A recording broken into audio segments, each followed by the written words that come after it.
Is it possible to live within your means or even below your means in a country like ours? My name is Reuben Kimani. Allow me to take you through just 3 things that you can be able to do to live within your means.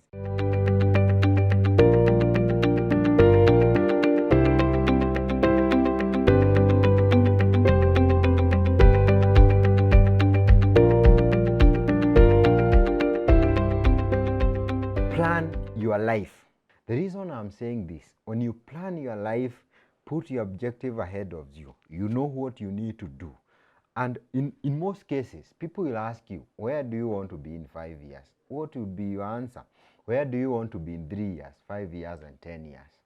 You need to plan your life. And there are many ways to do that. And I always advocate for writing it down. You can look at it from number 1, on a family level, where would you like to be? These are aspirations and God will bless you and establish them. Number 2, on a financial level, where would you like to be? And this can be coupled with your career and your business life. Where would you like to be in 3, 5, and 10 years? Number 4, you can look at your spiritual life and your social life. So number 1, you can look at your career, business, or financial life. Number 2, you can look at your spiritual life. You can look at your social life and many other aspects that are important to your life. Why am I saying this? The moment you put your objectives or your desires, maybe in writing, what happens is that you follow them every day so that you can be able to achieve 3, 5, or 10 years plan. And when you have your objectives in your mind, written in paper, and you follow them every day, every month, every year, what happens is that you have no time to follow what other people are doing. They always say the grass is greener on the other side. And that's a human problem.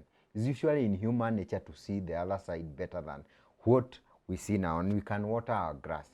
Watering your grass meaning following up with your plan, with your objectives, with your desires every day, so that you have zero time to follow up on what other people are doing. Budget your income. And this is extremely important in this discussion. Why am I saying so? What is written on paper cannot be forgotten.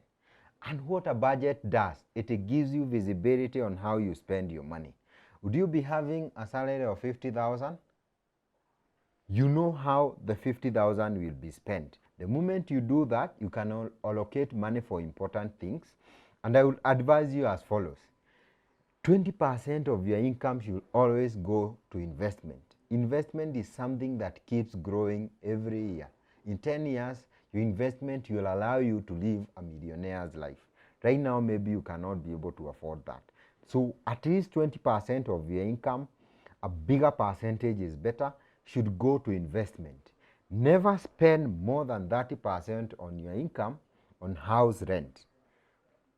This looks like it is unachievable, but the moment 30%, more than 30% of your income is consumed in rent, you are living above your means.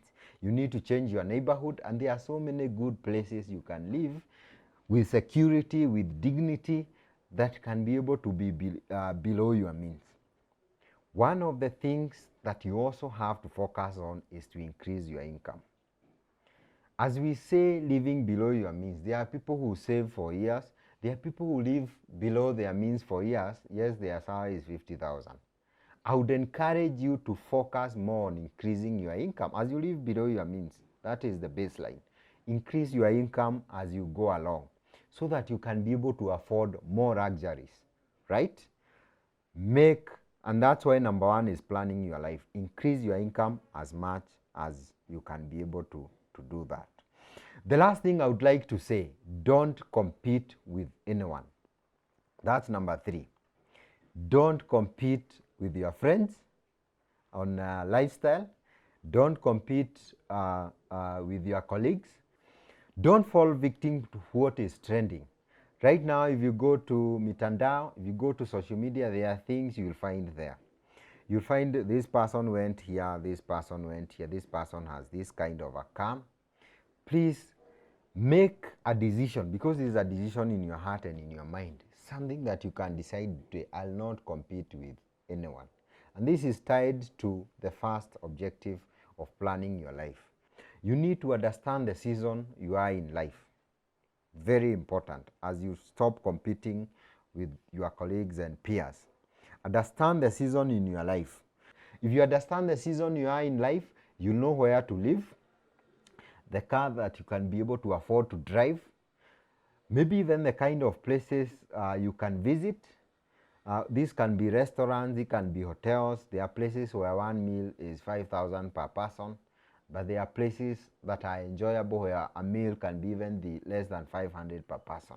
You can still enjoy because you are contented, you are not competing with anyone, you are focused on your goals, and you are a serious individual. So to recap, plan your life, very important. Have your objectives ahead of you. Number 2, budget your income. Track your income and expenses. Write down. And I would ask you, don't plan in your head. Write it down in a spreadsheet somewhere. This day we have even apps for doing so that, and follow that budget. Writing is one thing and following is another. Follow it to the latter every month. And as long as, number 1, you have a plan, you'll be able to do it. And the right thing, don't compete with anyone. Understand the season you are in life, because by doing so, you'll be able to live below your means. I believe this is quite important to you. Please subscribe to this channel. Please share. Tell us what you have learned. What is your take home today? Maybe in the comment below. Also, you might have other tips. Share them below. The other people who are following for practical tips, they want to really live below their means so that they can live their purpose, so that they can be able to achieve their goals. I believe you have been blessed. May God bless you. Establish your plan. I would like to tell you, you can also do it.